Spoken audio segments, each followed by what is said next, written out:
Hello, this is Jane Goodall with a message for you on World Swift Day.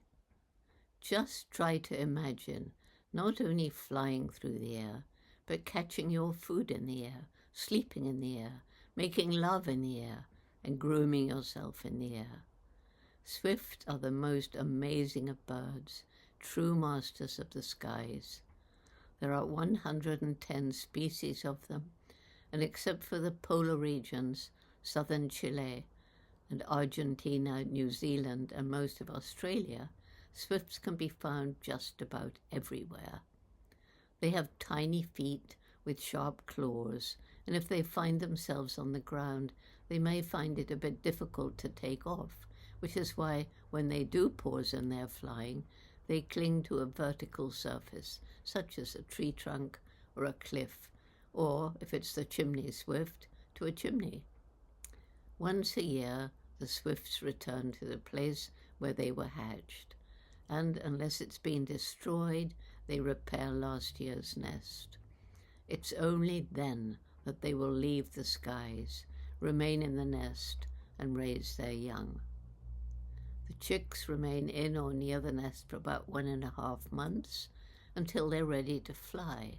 And then, unlike many birds, they don't take training flights. They simply take to the air, and they show immediate mastery of flight. The species I know best, of course, is the common swift. I've seen them in the UK and various European countries. A couple of weeks ago, they were chasing insects in central Madrid. The longest recorded flight was that of a common swift who flew 3,100 miles in 5 days during the annual spring migration from Africa to the UK. With new lightweight equipment, it's been found that they visit far more places in between migrations than previously believed. Tragically, in most places, swifts face serious threats, and the number of most species are declining. A major problem for the common swift is that the small nooks and crannies in original buildings that enable them to nest there are either filled in during repairs or eliminated altogether in new buildings.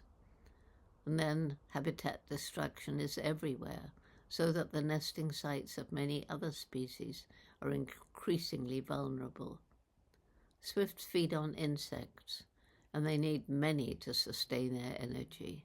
And of course, insect populations are declining rapidly as a result of pesticides, herbicides, and light pollution in our cities.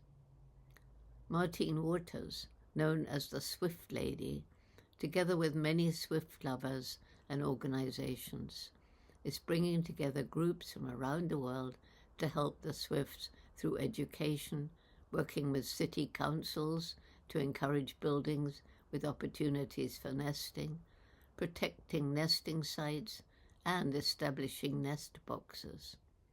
We also have an increasing number of the Jane Goodall Institute's Roots and Shoots groups anxious to help. Some are learning to make suitable nest boxes. And using citizen science, groups along migratory routes can record first sightings when the swifts arrive and leave nesting sites and their movements in between. If we get together around the world, protect nesting sites, increase areas where no harmful agricultural and garden chemicals are used, and above all, spread awareness in all the places where they can be found, we can create a brighter future for these truly amazing little birds, real masters of the skies. Happy World Swift Day to all swift lovers around the globe.